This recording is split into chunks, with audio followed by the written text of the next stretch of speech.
அஸ்பியா கிச்சனில் இன்றைக்கி நம்ம தர்பூசணி வச்சு 2 வகையான ஜூஸ் தான் நம்ம ரெடி பண்ண போகிறோம்.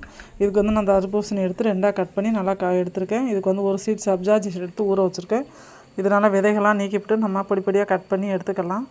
எடுத்துகிட்டு இது வந்து மிக்ஸி ஜாரில் நம்ம சேர்த்து நல்லா அடிச்சுக்கிறணும். இதோட ஐஸ் க்யூப்பு சப்ஜா சீட் ஊற வச்சாச்சு. இதில் வந்து நம்ம 2 வகையானதை நம்ம ரெடி பண்ண போகிறோம். ஃபஸ்ட்டு வந்து சர்க்கரை, தர்பூசணி, கொஞ்சம் லெமன் சேர்த்து நீங்கள் அந்த ஜூஸ் ரெடி பண்ணுங்கள். டேஸ்ட்டு சூப்பராகவே இருக்கும். லெமன் சர்க்கரை சேர்த்து அடித்து எடுத்தாச்சு. இதில் கொஞ்சம் ஐஸ் க்யூப் எடுத்து சேர்த்துக்கிட்டு நீங்கள் இந்த அடித்து வச்சா தர்பூசணி ஜூஸையும் சேர்த்துருங்க, சூப்பராக இருக்கும். அடுத்து வந்து பார்த்திங்கன்னா பால், ரோஸ் சிரப் சேர்த்துருக்கேன். இதில் சப்ஜா சீட் சேர்த்துடலாம். அடுத்து நம்ம தர்பூசணி பொடிப்படியாக கட் பண்ணி வச்சுருக்கோம், அதையும் இதில் சேர்த்துட்டு மேலே கொஞ்சம் சப்ஜா சீட் சேர்த்துக்கலாம். இது ஒரு டேஸ்ட்டில் சூப்பராகவே இருக்கும். மேலே கொஞ்சம் ரோஸ் சிரப் சேர்த்துக்கலாம். சூப்பரான தர்பூசணி ஜூஸ் 2 வகையான ஜூஸ் ரெடி ஆயிடுச்சு. நீங்கள் ஒரு முறை கண்டிப்பாக ட்ரை பண்ணி பார்த்துட்டு எப்படி இருக்குன்னு சொல்லுங்கள். இந்த வீடியோ பிடிச்சிருந்தா மறக்காமல் எங்கள் சேனலை சப்ஸ்கிரைப் பண்ணிடுங்க.